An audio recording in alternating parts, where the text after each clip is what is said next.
think I just fell down the stairs. Well, welcome back, Vern. And as you can see here, my name is Cody, and I have a Coleman problem. And before COVID, I didn't own a Coleman anything. I always wanted one when I was a kid, but we didn't have one. So JMFH, his mom and dad, they had a little Coleman 220 like this, and they used to get it out. We go down up yonder and stay at the Buffalo and float on them tractor tubes. And they had old 220 like one of these here, and it hung on that little hook, you know, at the campsite. And I always did enjoy listening to it hiss and the light it put off. So I thought, man, I get older, you know, I might get me one of them Coleman Lanterns. So we sitting there, old lady was bidding on Pyrex, vintage corning ware, and I started bidding on lanterns, and well, I never quit. So these are a few that I've got here. We've been working on some, and the very first one I ever got was a top hat right here. That's a 228F, and that was made in October of '72. That was the first lantern I ever bought myself off one of them internet auctions. And then this one here, this is a 220H made in September of '73. And that's the one that just come in here recently. You might have seen we were working on the other day at the shop, as well as this one. This is a 220K double male, made in August of '81. And those are the first two little 220s I've ever really had. And I just recently got them. Those are both the two newest ones. My most favorite lantern ever is Little Red here. And that's a 200A. And she was made in December of '69. She's almost a 70 model, but when I gotta go outside and do stuff around the house, I fire up this old girl, and she is brighter than these double males. These two little ones. You notice how small they are. That's the single males, and they're a lot smaller. But I swear, you'll see here in a minute, we're about to fire all these up. If hopefully we don't catch nothing on fire, but these single males, I swear, are brighter than these double males, which don't make any sense to me. But my most favorite one here, I got this a couple months ago, is another 220. 220As were mostly all red, except for 1980, 1981, and maybe '82. Like 2 or 3 years there, they made them green. And they didn't make them very long, and I probably paid too much for this one, but it's in perfect shape. It still had the tag on the nut. It's never been lit. And it's got an amber globe, which I guess is for like a bug light, but it's a pretty nice little light. I like it. So, but my favorite is old red here. So we're just going to, and that was made in November of 1980. This one is. So we're just going to start over here and see what happens here. We're going to fire this up. Now I've got a little lighter here I use. You can use a match. You can use a cigarette lighter. This one's got even a little igniter right here, but it's really good for nothing. It'll bust your mouth if you ain't careful. There she goes. Let's run the pricker rod here just a little bit. Clean that tip out. And this one acting like she might have a dirty general on her. I haven't run it since we was on the island on the 4th of July. But it seemed like she's going to go ahead and fire off. So that's the 228. That's the, let's go ahead and give her a couple pumps here. That's the first lantern I ever bought myself. And then this is one of these right here. This is a little 220. It's either this one or that one that fires off like that. I think it's that other one. No? That one fired right off too. Now just trying to flood.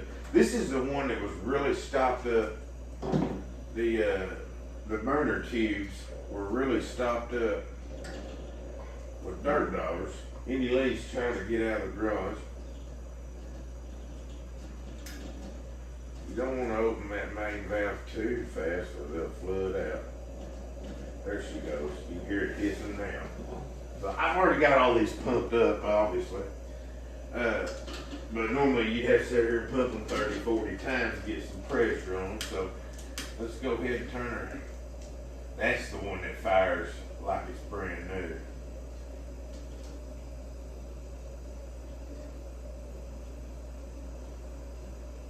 Well, I said it did.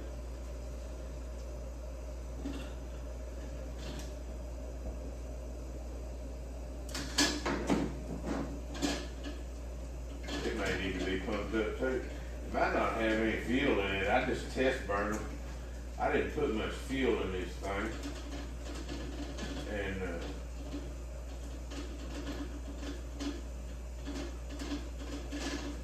there he goes. He's gonna go. I think it's about out of fuel though. I just put enough in there to test them, burn them for about an hour the other day. So that's the double mantles. They're all burning pretty good, so I can't see anything right now. What are you huffing about? Here, little red here, she always fires, I mean just right up. And when you watch this thing burn, it looks like a neon light. It's so bright, like a Aladdin lamp or something. Now they chuff a little bit, these old single mantles. And but that ain't no thing, you just run your pressure rod there. And they'll clean on out. And then WOT, wide open throttle. So here we go, we're gonna crack open little greenie here. Let me get it, I can't see anything. Despite all this light that I have. Okay, this one here, it usually fires up pretty good, but it's so new that it's not really broke in good yet.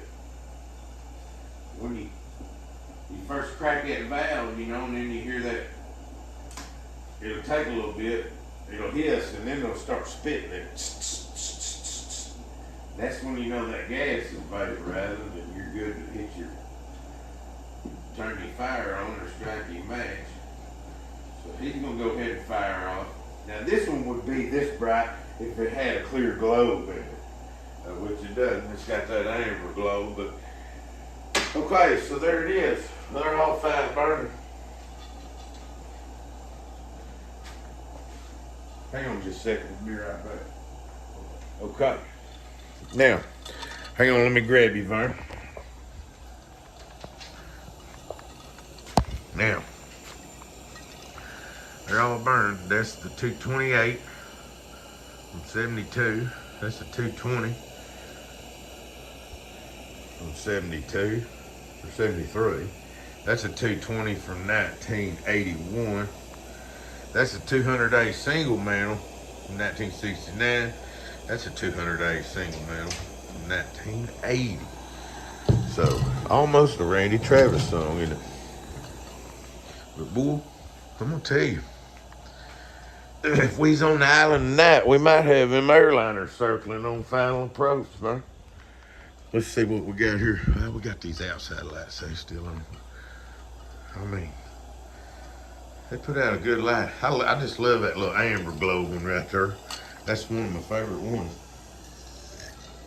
But it's a cheap hobby until it ain't. And also added bonus here, Vern. Check this out. You can always do this right here.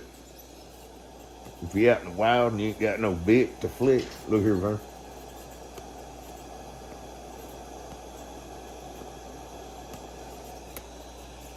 You don't need no bit. If you got a Coleman, you got a ladder. They're fun. These are just some of the lanterns I got. We got some other stoves and little catalytic heaters. And every time I bid on something, you know, sometimes other things show up. So you don't know what's happening. But I got a Coleman problem. But they're fun to work on.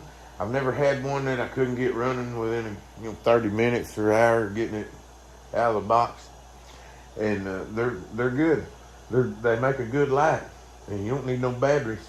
And they'll all run. Everything here will run on regular gasoline that you put in your car. Not it needs to be non-ethanol, but they'll all run on gasoline 87 if you need to. But I run them on that Coleman fuel just because you can store it and they won't gum up. But all the parts are available for anything that they've made all the way back into the 20s and 30s and 40s.